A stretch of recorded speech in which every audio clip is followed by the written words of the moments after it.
প্রশাসনের অনুমতি ছাড়াই বন দপ্তরের সরকারি জমি জবরদখল করতে উদ্যত হলো অস্ত্র ছেড়ে আত্মসমর্পণকারীদের পরিবার।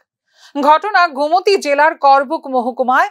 বুধবার করবুক মহকুমার লেবাছড়ি তহসিলের উঁচয় বাড়িতে সরকারি লিচু বাগান জবরদখল করতে উদ্যত হয় এনএলএফটি এবং এটিটিএফ এর আত্মসমর্পণকারী এবং তাদের পরিবার।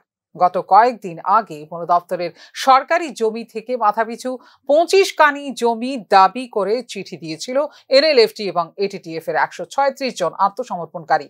কিন্তু সরকারের পক্ষ থেকে এই বিষয়ে কোনো রকম অনুমোদন না মেলায় বুধবার এক প্রকার জমি জবরদখল করতে উদ্যত হয় আত্মসমর্পণকারীরা। শেষে পুলিশ এবং স্থানীয় প্রশাসনিক আধিকারিকদের হস্তক্ষেপে নিয়ন্ত্রণে আসে পরিস্থিতি। সার্বিক বিষয়টি নিয়ে এলাকায় মোতায়েন করা হয়েছে পুলিশ বাহিনী। না, তারা যেমন কোনো পারমিশন আমি পাইনি বা তারা হয়তো দেয়নি। তার সঙ্গে কথা বলে তাই আমি জানতে পারি। স্যার, এখন তারা কি বলেছে?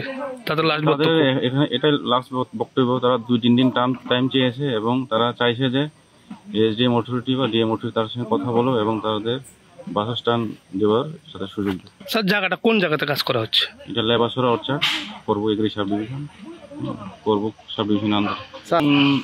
দলের লোকটা আমি ঠিক জানতে পারেন, তাদের আমি একজন রিপ্রেজেন্টেটিভের সঙ্গে আমার কথাবার্তা হয়, উনি এই কথাগুলি বলেছেন এবং তারা কোন সংস্থা বা কী লোক সেটা আমি ঠিক জানতে পারি না। আমি একজনের সঙ্গে কথা বলেছি, সেই বলেছে তারা এটিটিএফে।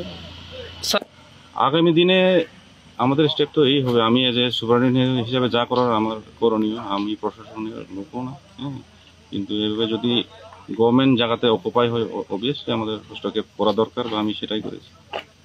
ধন্যবাদ স্যার।